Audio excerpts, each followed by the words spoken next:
හිතලා බලන්න අපිව වටේ තියෙන හැම දෙයකම වගේ සැඟවුණු රිද්මයක් තියෙනවා. පරමාණුක කම්පනයේ ඉඳන් ග්‍රහලෝකවල චලිතය දක්වාම මේ මුළු විශ්වයම දෝලනයන්ගෙන්, ඒ කියන්නේ රිද්මයානුකූල චලිතයන්ගෙන් පිරීලා. හරි. එනම් අපි අද මේ විශ්ව රිද්මයේ පිටිපස්සේ තියෙන භෞතික විද්‍යාව ගැන ටික ගැඹුරට කතා කරමු. අපි මෙන්න මේ ප්‍රශ්නෙන් පටන් ගමු. එකිනෙකට කිසිම සම්බන්ධයක් නෑ වගේ පේන දේවල් දෙකක්. එකක් තමයි පැද්දෙන පෙන්ඩුලමක්, අනික තමයි වෙරළට ගහන මූදුරලක්. මේ දෙක අතරේ තියෙන පොදු දේ මොකක් වෙන්න පුරවන්ද? පුදුමයි වගේ හිතුනට මේ දෙකම පිටිපස්සේ තියෙන්නේ එකම එක ඊටාම මූලික භෞතික විද්‍යාත්මක මූලධර්මයක්. උත්තරේ තමයි මේ දෙකම ආවර්තිත චලිතය පාලනය කරන එකම මූලධර්මයක් නිරූපණය කරනවා. බලන්නකෝ මේ රූප සටහන. වම් පැත්තේ තියෙන්නේ පෙන්ඩුලමේ චලිතය.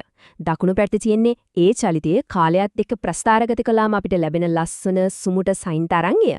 මේ කියන්නේ එකම කතාවක පැති දෙකක්. මේ තමයි අපි හොයන ඒ පරිපූර්ණ පිරිසිදු රිද්මය. ඉතින් මේ අපි කතා කරන පොදු මූලධර්මයට කියන නම තමයි සරල අනුවර්තී චලිතය. නැත්නම් අපි කෙටියෙන් කියනවා SHM කියලා. මේක තමයි දෝලණය වන හැම පද්ධතියකම වගේ රහස් භාෂාව. අපි දැන් මේකේ මූලිකම කරුණු ටික මොනවද කියලා බලමු. මේ අර්ථ දැක්වීම බැලු බැල්මට ටිකක් විතර සංකීර්ණයි වගේද? හරිම සරලව තේරුම් ගමු. හිතන්නකෝ රබර් පටියක් ඇදලා අතෑරියා කියලා. ඒක හැමතිස්සෙම උත්සාහ කරන්නේ ආපහු ඒකේ මුල් තත්වයට. ඒ කියන්නේ සමතුලිත තත්වයට එන්න නේද? සරල අනුවර්තී චලිතය කියන්නේ ඒ වගේ දෙයක්. වස්තුවක් ඒකේ සමතුලිත තැනින් කොච්චර දුරට ඈත් කරනවද ඒකට සමාන බලයකින් ඒක ආපහු මැදට ගෙන්න උත්සාහ කරනවා. දැන් මේකේ තියෙන ඇත්තටම නියම දේ තමයි මේ තරංගයේ හැඩය. මේ සුමුට නැවත නැවතත් එන රටාව තමයි සරල අනුවර්ති චලිතයක නියැලෙන ඕනෑම පද්ධතියක ඇඟිලි සලකුණ වගේ. මේ රටාව දැක්කොත් අපි දන්නවා අන්න එතන තියෙන්නේ SHM කියන ඒ පරිපූර්ණ චලිතය කියලා. මේ තියෙන්නේ තමයි සරල අනුවර්ති චලිතයේ හදවත වගේ. ඒකේ ගණිතමය සමීකරණය. බය වෙන්න එපා, මේක හරිම සරලයි. මෙතන A කියන්නේ ත්වරණය, X කියන්නේ විස්ථාපනය. හැබැයි වැදගත්ම දේ තමයි යාල ඍණ ලකුණ. ඒකෙන් කියන්නේ ත්වරණය හැම විටම යොමු වෙලා තියෙන්නේ මැදට. ඒ කියන්නේ සමතුලිත ලක්ෂ්‍ය පැත්තට කියන එක. ඒකයි වස්තුව හැමතිස්සෙම ආපහු මැදට එන්න උත්සාහ කරන්නේ. හරි. දැන් ওই න්‍යාය පොත්වලින් එළියට අරගෙන අපි ඇත්ත ලෝකේ වටේ පිටි මේ චලිතේ දකින්න තියෙන තැන් ටිකක් බලමු. මෙන්න පළවෙනි සුපිරිම උදාහරණය සරල අවලම්බය. ඔව් අර පරණ ඔරලෝසු වල තියෙන පෙන්ඩුලම වගේ. එහෙමත් නැත්නම් අපි පොඩි කාලේ පදින ඌංජලාව වගේ. මේක SHM වලට කියාපු උදාහරණයක්. ඉතින් මෙන්න මේ කියන පුදුම හිතන කාරණය. T කියන්නේ එක සම්පූර්ණ දෝලනයකට, ඒ කියන්නේ එකපාරක් පැද්දිලා ආපහු වෙන්න යන කාලය. L කියන්නේ නූලේ දිග. මේකේ තේරුම තමයි පෙන්ඩුලම පැද්දෙන වේගය රඳා පවතින්නේ ඒකේ දිග මත විතරයි. ඒකේ එල්ලලා තියෙන බර කොච්චර වුණත් වැඩක් නැහැ. නියමයි නේද? දැන් අප බලමු අපේ මූලාශ්‍රයේ තියෙන දෙවෙනි ප්‍රධාන උදාහරණය. ඒ තමයි දුන්නකට සම්බන්ධ කරතු ස්කන්ධයක්. මේකත් ඇදලා අතෑරියම ඒක එහාට මෙහාට දෝලණය වෙනවා. අන්න ඒකත් සරල අනුවර්තී චලිතයක්. හැබැයි මේ පද්ධතියේ කතාව ටිකක් වෙනස්.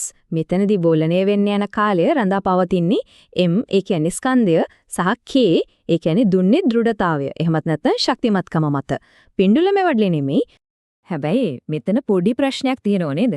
මේ හැමදේම මේ වගේ පරිපූර්ණ රිද්මයකට වැඩ කරනව නම් ඇයි ඇත්ත ලෝකේ අපි ඌංජලාවක් පද්දලා නිකම් හිටියොත් ඒක හැමදාම පැද්දෙන්නේ නැතුව ටිකකින් නතර වෙන්නේ? ඒකට උත්තරේ තමයි අපිව මේ කතාවේ ඊළඟ වඩාත් ඇත්ත ලෝකෙට කිට්ටු කොටසකට අරගෙන යන්නේ. සරලවම කිව්වත් සරල අනුවර්තී චලිතය කියන්නේ පොතේ තියෙන කිසිම බාධාවක් නැති පරිපූර්ණ ලෝකයක්. හැබැයි ඇත්ත ලෝකයේ හිම නැහැනේ. ඝර්ෂණය, වායු ප්‍රතිරෝධය වගේ බල නිසා දෝලනීය වෙන වස්තුවල ශක්තිය ටිකෙන් ටික නැති වෙලා යනවා. අන්න ඒ පරිපූර්ණ රිද්මයේ මැකියන එකට තමයි අපි අවමන්දනය කියලා කියන්නේ. මෙන්න මේ ප්‍රස්තාරයෙන් ඒ ඇත්ත කතාව නියමට පෙන්නනවා. බලන්නකෝ දෝලනීය උස, ඒ කියන්නේ විස්තරය කාලයත් එක්ක ටිකෙන් ටික අඩු වෙලා යන හැටි. අර මුලින් තිබ්බ ලස්සන නිමක් නැති සයින් තරංගය දැන් ටිකෙන් ටික මැරිලා යනවා. එහෙනම් මේ මැකියන රිද්මිය දිගටම පවත්වා ගන්න මොකද්ද කරන්න පුළුවන්? හරිව සරලයි. අපි පිටින් තල්ලුවක් දෙන්න ඕන. අර ඌංජලාව නවතින්න යනකොට අපි ආයෙත් පොඩි තල්ලුවක් දෙනවා වගේ තමයි. මේකට තමයි බලකල දෝලනීය කියලා කියන්නේ. හැබැයි අපි දෙන මේ තල්ලුව නිකම් තල්ලුවක් නෙවෙයි. හරියටම වෙලාවට හරියටම රිද්මට දුන්නොත් එතනදී තමයි අතිශයින්ම බලවත් සමහර වෙලාවට භයානක දෙයක් වෙන්න පුළුවන්. මේ තමයි අපේ කතාවේ උච්චතම අවස්ථාව. අනුනාදය කියන්නේ හරියට කම්පනයේ ස්වීට් ස්පොට් එක. ඒ කියන්නේ වස්තුවක් දෝලණය වෙන්න කැමැතිම රිද්මයක් තියෙනවා. ඒකට අපි කියනවා ස්වභාවික සංඛ්‍යාතය කියලා. අපි පිටතින් දෙන තල්ලුවේ රිද්මය අර වස්තුවේ කැමැතිම රිද්මයට හරියටම ගැලපුණොත් එතකොට පොඩි තල්ලුවකින් වුණත් මහා දැවැන්ත දෝලනයක් හදන්න පුළුවන්. මේකට තියෙන අමතක නොවනම උදාහරණයක් තමයි ටකොමා නැරෝස් පාලමට වෙච්ච දේ. නිමෙදහස් යොඩසුරදී නියත වේගයකින් හමපු සුළඟේ රිද්මය පාලමේ ස්වභාවිකව දෝලණය වෙන රිද්මයට හරියටම ගැලපුණා. ප්‍රතිඵලය අර නිකම්ම සුළඟ නිසා පාලම දරුණු විදිහට දෝලණය වෙලා අන්තිමට සම්පූර්ණව කඩාගෙන වැටුණා. මේ සංකල්පෙම පෙන්වන තවත් නියම උදාහරණයක් තමයි මේ. වීදුරුවක් කම්පණය වෙන්න කැමැතිම ශබ්ද සංඛ්‍යාතයක් තියෙනවා. ඒ සංඛ්‍යාතයට හරියටම ගැලපෙන ශබ්දයක් යොමු කරොත් ඒ ශබ්ද ශක්තිය වීදුරුව ඇතුලේ එකතු වෙලා ඒක දරුණ ලෙස කම්පණය වෙලා බිඳිලා යනවා.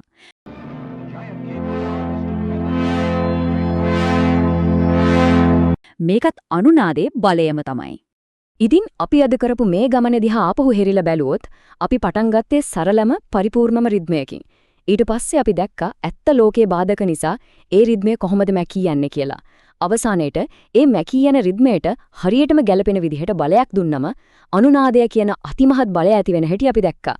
සරල ඌංජලාවක ඉඳලා පාලම කඩන් වැටෙන එක මේ හැමදේම පිටිපස්සේ තියෙන එකම කතාවක්.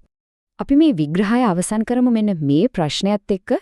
අපි සංගීත භාණ්ඩයක් වාදනය කරනකොට රේඩියෝ එකක් අල්ලනකොට මයික්‍රෝවේව් oven එකේ කැම එකක් රත් කරනකොට මේ හැම තැනම තිරේ පිටිපස්සේ වැඩ කරන්නේ අනුනාදය.